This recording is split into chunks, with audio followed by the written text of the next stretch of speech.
day 5 of the Sochi Winter Games, and we're handing it over now to our studio in the heart of the city of Sochi. Kevin Owens standing by to tell us some exciting news about the Russian team. Kevin. Yeah, Matt, what evening, everyone. What an hour it's just been. Welcome back to me, Kevin Owen, here in Sochi in our special coverage of the 22nd Winter Olympic Games. And this is a moment of triumph for the Russians. Millions of fans have just been tuning in to watch the pairs figure skating that's just wrapped up. An event very close, of course, to the hearts of many people here. And the home team didn't disappoint. They took both the gold and the silver in front of a jam-packed arena. Our very own Paul Scott watched that competition as well. Hi there, Paul. Great moment, wasn't it? The skaters, the performance from them, the roars of the crowd. Take us through it. It certainly was. Russia have secured their second gold medal at these home Sochi 2014 Winter Olympics, and they've continued their dominance in the figure skating. They secured a 1-2 in the pairs event with the world and European champions Tatiana Volozazar and Maxim Trankov securing gold with another faultless display, and they were clearly overcome by the emotion of it all at the end of their performance, which really did raise the roof inside the Iceberg Skating Palace. Meanwhile, their teammates Ksenia Stolbova and Fedor Klimov came in second to get the silver. Germany got bronze. And these medals for Russia are added to the gold that they've already won in the figure skating team event. So it seems that when it comes to figure skating, Russia very much are the team to catch. Yeah, Paul, good news there, isn't it, for Russia tonight? Back with you again shortly.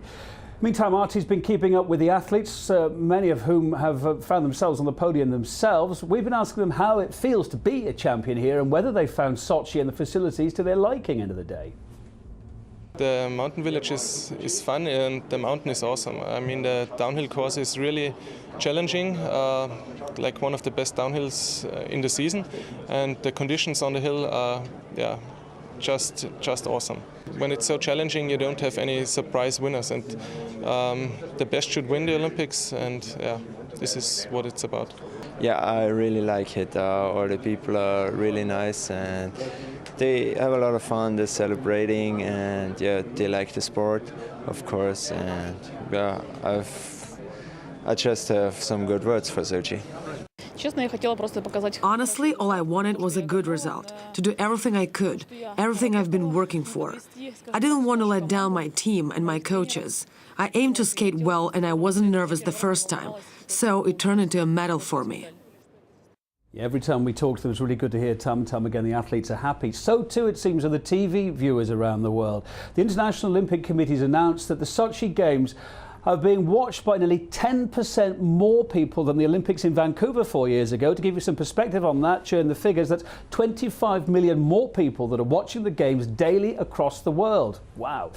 In the United States, Olympic programming, in fact, is said to have eclipsed all other television programs, including leading soap operas and favourite talk shows. Of course, it comes with a price, bigger expectations on those athletes, more pressures on them. We spoke about that with one of the greatest Russian skating stars, Irina Slutskaya, who's now deputy head of the Olympic Village here. These are my 4th Olympic Games and the first in which I am not participating as an athlete. But now that I'm on the other side, I can say that the media does have an impact on the athletes, and it's not always positive. The media tends to exaggerate things and take people for granted. They must understand that we, the athletes, are not robots. We too make mistakes. We too can trip up while simply walking on a pavement. The media must show greater restraint and understanding towards sports. Well, if you're not able to get here in person, I can tell you here in Sochi, the atmosphere is entirely something else. From jubilant fans and athletes to visiting dignitaries, the city seems to be caught up in a constant state of celebration. Let's talk about that with Paul Scott now. He'll give us a little more of the flavour of the mood he's been experiencing himself. He was here way before the Olympics started. But Paul, you've been really caught up in the atmosphere. Tell our viewers what you think about it.